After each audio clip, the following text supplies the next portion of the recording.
Hello everyone, एक बार फिर से स्वागत है आपका स्टडी लवर्स यूकेआई में। तो कैसे हो मेरे नन्हे मुन्ने प्यारे दोस्तों। तो यहाँ पर शुरू करते हैं हम अपना नेक्स्ट लेक्चर आज का। इसमें हमारा भारतीय शिक्षा व्यवस्था, शिक्षण, अभिरुचि, बहुविकल्पीय प्रश्न इसमें मेंशन किए गए हैं। इसमें मुख्य जो टॉपिक्स हैं वो मूल्य शिक्षा को आज मेंशन किया गया एवं आयोगों से संबंधित प्रश्न इसमें होंगे। ठीक है, और पैटर्न हमारा वही रहने वाला सेम, 20 प्रश्न होंगे और 20 में आप लोगों ने पार्टिसिपेट करना है और लास्ट में अपना स्कोर ज़रूर बताना है कि कितना आपका स्कोर रहा है। ठीक है, तो काफ़ी इम्पोर्टेंट क्वेश्चन हमने इसमें कवर किए हैं, बहुत ज़्यादा इम्पोर्टेंट। और अभी तक हमारे जितने भी पार्ट हो गए हैं इसके मेरे ख्याल से 8 पार्ट तो हो गए हैं। 20:8 160 के अप्रॉक्सीमेट क्वेश्चन हो गए हैं। तो पार्टिसिपेट करते रहिए, क्वेश्चन के आंसर देते रहिए। चलिए आगे बढ़ते हैं। तो यहाँ पर हमारा पहला क्वेश्चन है, नई शिक्षा नीति 1986 में समाज के विभिन्न वर्गों की शिक्षा में समान सहभागिता हेतु बल दिया गया। किसकी शिक्षा में बल दिया गया? अनुसूचित जातियों की शिक्षा, स्त्रियों की समानता हेतु शिक्षा, अनुसूचित तथा विकलांगों की शिक्षा या उपयुक्त सभी। तो इस क्वेश्चन का जो सही आंसर होगा वो होगा ऑप्शन नंबर सी। इसमें क्या किया गया, जो SC होता है शेड्यूल कास्ट, और विकलांगों की शिक्षा दोनों पर सम्मिलित रूप से बल दिया गया है। चलिए आगे बढ़ते हैं। नेक्स्ट क्वेश्चन है, मूल्य वे आदर्श विश्वास या मानक हैं जिन्हें समाज या समाज के अधिकांश सदस्य ग्रहण किए होते हैं। यह कथन किसका है? ऑप्शन है जाब्रजेकाने, जॉन डब्ल्यू टेकर, सोरोकिन। इसका जो सही आंसर है वो है टेकर। और यहाँ से आपको मूल्य की डेफिनेशन भी मिल जाती है। ठीक है, वैल्यू हम बोलते हैं या फिर वर्च्यू भी बोलते हैं, काफ़ी ज़्यादा इम्पोर्टेंट है, तो डेफिनेशन ज़रूर याद रख सकते हैं। मूल्य वे आदर्श हैं, विश्वास या मानक हैं जिन्हें समाज या समाज के अधिकांश सदस्य ग्रहण किए होते हैं। ठीक है, कथन हो गया टेकर का। आगे बढ़ते हैं। नेक्स्ट हमारे पास क्वेश्चन है, जो मूल्य संपूर्ण विश्व की प्रगति एवं भलाई से संबंधित होते हैं वे कौन से मूल्य कहलाते हैं? जो संपूर्ण विश्व की भलाई के लिए। ऑप्शन है सत्य, वैश्विक, संपूर्ण, कोई नहीं। तो सही आंसर हो जाएगा इसका वैश्विक। बहुत आसान क्वेश्चन है। यूनिवर्सल वैल्यूज कहते हैं किनको? जो संपूर्ण विश्व की प्रगति और भलाई के लिए, जैसे पर्यावरण संरक्षण करना, ये कैसा हो गया? एक वैश्विक मूल्य हो गया। ठीक है, तो इसका बेस्ट एग्जाम्पल हो गया। चलिए आगे बढ़ते हैं। नेक्स्ट हमारे पास क्वेश्चन है, देख सकते हैं, NCERT ने कितने मूल्यों को स्वीकारा है? 83, 80, 82, 84। सही आंसर है 83। NCERT जैसे कि जानते हैं national council for educational research and training. ठीक है, तो ये NCERT का पूरा नाम हो गया। ठीक है, इसके अलावा इस पर भी एक वीडियो हम ज़रूर लाएंगे जल्दी से कि इसके बारे में कंप्लीट एनालिसिस, क्योंकि ये हमारे सिलेबस का पार्ट है। तो थ्योरी सेक्शन भी आएगा। इसके अलावा MCQs तो हम कर ही रहे हैं। तो 83 जो वैल्यू होंगे या मूल्य हैं वो NCERT ने स्वीकार किए। चलिए आगे बढ़ते हैं।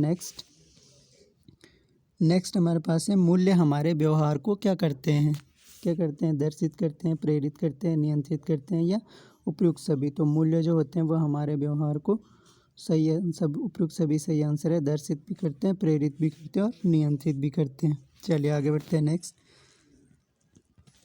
सभी धर्मों के प्रति सहनशील अध्ययन को प्रोत्साहित करने का सुझाव किसने दिया है? तो किसने दिया? ऑप्शन है कोठारी आयोग, कीमत, राधाकृष्णन आयोग या वर्धा योजना। तो इसका जो सही आंसर हो जाएगा वो हो जाएगा हमारा कोठारी आयोग। कोठारी आयोग ने क्या किया? कोठारी आयोग ने सुझाव दिया कि सभी धर्मों के प्रति सहनशील अध्ययन को प्रोत्साहित करना चाहिए, सहनशील बनाना चाहिए सभी धर्मों के प्रति। ठीक है, उसको हम सेक्युलर बोलते हैं। तो सहनशील होना सभी धर्मों के प्रति बहुत आवश्यक है और ये शिक्षा का हमारा हिस्सा होना चाहिए। किसने कहा था? कोठारी आयोग ने। चलिए आगे बढ़ते हैं। नेक्स्ट हमारे पास, राष्ट्रीय एकता मुख्यतः निर्भर है, किस पर निर्भर है? जातिवाद, सांप्रदायिकता, प्रांतीयता या इनमें से कोई नहीं। से तो सभी पे निर्भर करती है, लेकिन मुख्य रूप से सांप्रदायिकता। जितनी ज़्यादा सांप्रदायिकता होगी उतनी ही राष्ट्रीय एकता में समस्याएं आएंगी। चलिए आगे बढ़ते हैं। नेक्स्ट, निम्नलिखित में से वर्तमान भारत में राष्ट्रीय एकीकरण के लिए कौन कौन सी बाधाएं हैं? सांप्रदायिकता है, जातिवाद है, उपयुक्त सभी है या फिर प्रांतीयता है। तो इसका जो सही आंसर हो जाएगा वो क्या होगा? भारत में देख सकते हैं अभी सांप्रदायिकता भी चरम स्तर पे है, जातिवाद भी है, प्रांतीयता भी है ये, तो आंसर हो जाएगा ऑप्शन नंबर उपयुक्त सभी। ठीक है, ये ऑप्शन ऊपर नीचे हो गए हैं। चलिए आगे बढ़ते हैं। नेक्स्ट, राष्ट्रीय एकीकरण का अर्थ है सभी भारतीयों को एक जैसा बनाना। ठीक है, भारतीयों में सांस्कृतिक विभिन्नताओं को स्वीकार करना, सभी भारतीयों को किसी एक संप्रदाय का समर्थक बनाना, या सभी भारतीयों को एक जैसी पोशाक पहनाना। तो ये भी नहीं होगा, एक जैसी पोशाक पहनाने से थोड़ा ना एकीकरण हो जाएगा। किसी एक संप्रदाय का समर्थक बनाना तो एकीकरण होगा ही नहीं। सभी भारतीयों को एक जैसा बनाने से भी नहीं होगा। तो सही आंसर हो जाएगा हमारा भारतीयों में की सांस्कृतिक विभिन्नताओं को स्वीकार करना। जब हम सभी की कल्चरल विविधता को स्वीकार करेंगे तो वही हमारा क्या हो जाएगा, राष्ट्रीय एकीकरण हो जाएगा।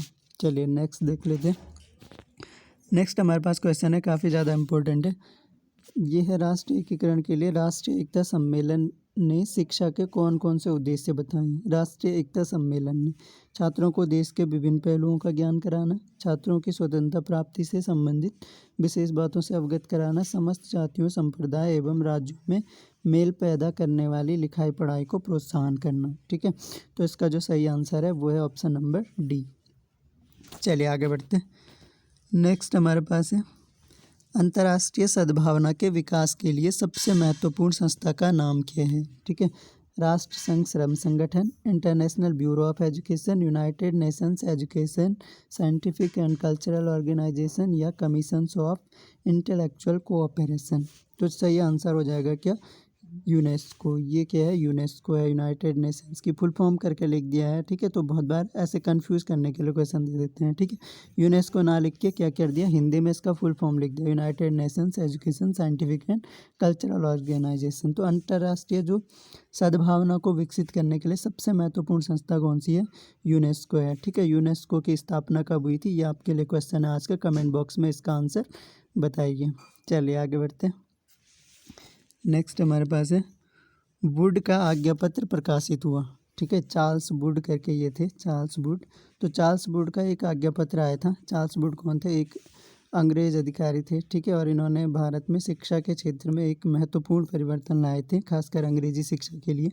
ठीक है, तो चार्ल्स वुड का आज्ञापत्र कब प्रकाशित हुआ था। ऑप्शन है 19 जुलाई 1854, 2 फरवरी 1835, 24 नवंबर 1839, 7 मार्च 1835। सही आंसर हो जाएगा हमारा ऑप्शन नंबर ए, 19 जुलाई 1854। तो ये हो गया वुड का घोषणा पत्र प्रकाशित। नेक्स्ट देख सकते हैं। नेक्स्ट क्वेश्चन है, निस्यंदन सिद्धांत किसने दिया, हंटर, मैकाले, वुड या फ्रांसिस। सही आंसर हो जाएगा मैकाले। ठीक है, मैकाले ने दिया था निस्यंदन सिद्धांत। इसको दोस्तों हम बोलते हैं छनाई का सिद्धांत। ठीक है, तो मैकाले के अनुसार क्या था कि जो उच्च वर्ग के लोग हैं उनको अंग्रेजी की शिक्षा दे दी जाए, और धीरे धीरे क्या होगी, वो अंग्रेजी शिक्षा निम्न वर्ग में खुद ही छन छन के चली जाएगी, क्योंकि इतने लोगों को एक साथ शिक्षा तो दे नहीं सकते। तो इसी को कहते हैं हम छनाई का सिद्धांत या निस्यंदन सिद्धांत। ठीक है, तो किसने दिया था, मैकाले ने दिया था। आगे बढ़ते हैं।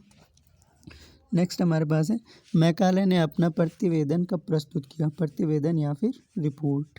मैकाले की रिपोर्ट कब आई थी, काफ़ी ज़्यादा इंपॉर्टेंट क्वेश्चन है। 1835, 1833, 1831 या फिर 1854। तो इसका जो सही आंसर हो जाएगा वो क्या हो जाएगा, 1835 में मैकाले की रिपोर्ट आई थी। और मैकाले को भारत में अंग्रेजी शिक्षा का जनक भी माना जाता है, काफ़ी इंपॉर्टेंट है लॉर्ड मैकाले। चलिए आगे बढ़ते हैं। नेक्स्ट, राधाकृष्णन आयोग की संस्तुतियाँ संबंधित थी, किससे संबंधित थी, उच्च शिक्षा से, माध्यमिक शिक्षा से, प्राथमिक शिक्षा से, तकनीकी शिक्षा से। पूरा आयोग ही हमने थ्योरी सेक्शन डिस्कस किया है इसका। ठीक है, जाके अगर वीडियो अभी तक नहीं देखा है तो कमेंट बॉक्स में लिंक दे दूंगा। इसके अलावा प्लेलिस्ट बना दी गई है, प्लेलिस्ट में जाके सारे आयोग एक साथ पढ़ सकते हैं। ठीक है, तो राधाकृष्णन आयोग, इसका नाम भी क्या है, इसका नाम विश्वविद्यालय शिक्षा आयोग है। तो सीधी सी बात है, उच्च शिक्षा से इसकी संस्तुतियाँ संबंधित हैं। चलिए आगे बढ़ते हैं। नेक्स्ट, विश्वविद्यालय शिक्षा आयोग के अध्यक्ष थे, कौन थे इनमें से, doctor Tarachand, doctor S Radhakrishnan, doctor A Lakshmana Swami Mudaliar या DS कोठारी। ठीक है, तो विश्वविद्यालय शिक्षा, नाम बदल बदल के दे सकते हैं, ये क्वेश्चन कंफ्यूज करने के लिए होते हैं। ठीक है, आंसर हो जाएगा क्या, डॉक्टर एस राधाकृष्णन। ठीक है, या राधाकृष्णन आयोग, एक ही बातें हैं। चलिए आगे बढ़ते हैं। नेक्स्ट हमारे पास क्वेश्चन है, डॉक्टर राधाकृष्णन कमीशन की नियुक्ति 1948-49 में क्यों की गई थी? प्राथमिक शिक्षा के सर्वेक्षण के लिए, मुख्यतः विश्वविद्यालय के शिक्षा सर्वेक्षण के लिए, माध्यमिक शिक्षा के विकास के लिए या देश के विकास के लिए? सही आंसर हो जाएगा मुख्यतः विश्वविद्यालय शिक्षक का सर्वेक्षण करने हेतु। चलिए आगे बढ़ते हैं, नेक्स्ट क्वेश्चन देख लेते हैं। नेक्स्ट हमारे पास है माध्यमिक शिक्षा आयोग 1957 का दूसरा नाम क्या है? ठीक है, माध्यमिक शिक्षा आयोग 1900, ये मिसप्रिंट हो गया, 1952 में आया था ना माध्यमिक शिक्षा आयोग या फिर मुदालियर आयोग। तो बहुत आसान क्वेश्चन है, मुदालियर आयोग को ही माध्यमिक शिक्षा आयोग कहते हैं, 1952 का है, तो काफ़ी ज़्यादा इम्पोर्टेंट है। आगे बढ़ते हैं नेक्स्ट। सन 1964-65 में किस आयोग का गठन किया गया? सारे आयोग हम डिस्कस कर चुके हैं, आप लोग चाहें तो वीडियो को देख सकते हैं, प्लेलिस्ट में जाके सारे आयोग देख सकते हैं। ये 64-66 वाला ये कोठारी आयोग है, आंसर इसका हो जाएगा कोठारी आयोग। तो कोठारी आयोग भी हमने डिस्कस किया है। इसके अलावा राधा कृष्णन कमीशन भी और माध्यमिक शिक्षा आयोग भी। ठीक है, तो काफ़ी ज़्यादा इंपॉर्टेंट है। इसके अलावा एक लेक्चर NCTE पे आ चुका है और इसके अलावा नेक्स्ट जो हमारा कोशिश रहेगी वह NCERT पे भी जल्दी ही हमारा नेक्स्ट लेक्चर आ जाएगा। चलिए आगे बढ़ते हैं। नेक्स्ट हमारे पास क्वेश्चन है राष्ट्रीय शिक्षा नीति 1986 में संशोधन किस सन में किया गया?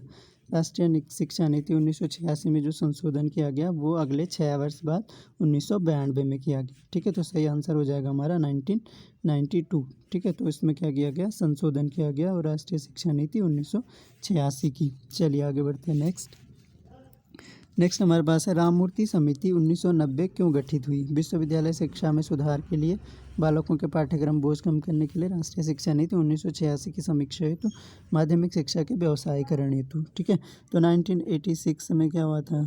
नई शिक्षा नीति गठित हुई। ठीक है, और इसी के सुधार के लिए, इसी की समीक्षा के लिए क्या किया गया? राममूर्ति समिति का गठन किया गया, जो कि 1990 में किया गया। तो काफ़ी ज़्यादा इंपॉर्टेंट है, ध्यान रख सकते हैं। आंसर हमारा हो जाएगा ऑप्शन नंबर सी। आगे बढ़ते हैं नेक्स्ट हमारा लगभग अंतिम क्वेश्चन है हमारा ये आज का, और इस क्वेश्चन में दिया गया क्या देख सकते हैं। राष्ट्रीय शिक्षा नीति 1986 में समाज के विभिन्न वर्गों की शिक्षा में समान सहभागिता हेतु बल दिया गया है। ठीक है, ये क्वेश्चन रिपीट हो गया है, वही क्वेश्चन है अनुसूचित तथा विकलांगों की शिक्षा पर। ठीक है, तो ओवरऑल हमारे कितने क्वेश्चन हो गए? 21 क्वेश्चन हो गए। ठीक है, तो 21 क्वेश्चन। अब आपका काम शुरू होता है अपने 21 क्वेश्चन में देखना है कि आपके कितने क्वेश्चन सही हुए हैं, आउट ऑफ 21 आपके कितने मार्क्स आए हैं। ठीक है, और ये वेरी वेरी इंपॉर्टेंट क्वेश्चन थे आज के। इसमें आयोग से रिलेटेड कुछ क्वेश्चन हो गए और इसके अलावा मूल्य शिक्षा से रिलेटेड कुछ क्वेश्चन हो गए। तो काफ़ी इंपॉर्टेंट ये हमारे आज के 20+21 MCQs हैं। आपका स्कोर क्या रहा वो कमेंट बॉक्स में ज़रूर बताएं। इसके अलावा लेक्चर पसंद आया तो लाइक करें, पसंद ना आया तो डिसलाइक करें और अपने दोस्तों से शेयर ज़रूर करें। तो thanks a lot for listening. मिलेंगे नेक्स्ट लेक्चर में, तब तक के लिए जय हिंद।